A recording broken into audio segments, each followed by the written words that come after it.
গ্রাম বাংলায় খুব সহজেই আমরা দেখতে পাই একটি পরিচিত গাছ, সেটা হলো আকন্দ গাছ। আপনারা যে গাছটি দেখতে পাচ্ছেন এখন, এর ফুলটা যত সুন্দর দেখতে, এটার কিন্তু গুণাগুণ তেমনই খুব সুন্দর। আপনারা জানেন, এই যে আকন্দ গাছ, এটা প্রাচীন কাল থেকেই বহু রোগ নিরাময়ের জন্য এটা ব্যবহৃত হয়। এর ভেষজ গুণাগুণের কোনো শেষ নেই।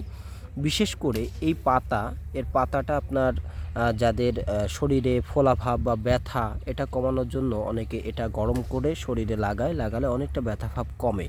এবং এর যে ফুলটা, আপনারা ফুল দেখতে পাচ্ছেন, এই ফুলটা দেখতেও অসাধারণ এবং এটা অনেক ধর্মীয় পূজাতেও ব্যবহার করা হয়।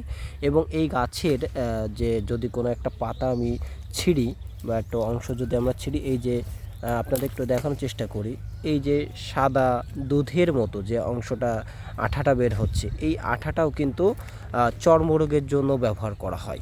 এবং বিশেষ করে আপনাদের একটা জিনিস খেয়াল রাখতে হবে, সেটা হলো এর আঠাটা সরাসরি ত্বকে লাগালে আপনার অ্যালার্জি বা জ্বালাভাব হতে পারে। তাই অবশ্যই এর চিকিৎসা নিতে যারা এই বিষয়ে অভিজ্ঞ তাদের পরামর্শ নেবেন এবং নিয়ে এটা কিন্তু আপনারা ব্যবহার করতে পারেন।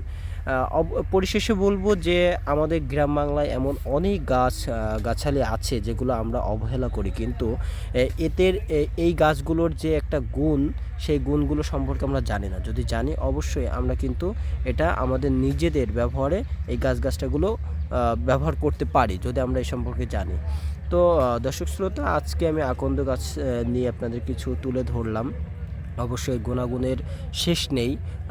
আপনারা এই গাছ সম্পর্কে আরও কী কী জানেন, অবশ্যই কমেন্ট করে আমাদেরকে জানাবেন।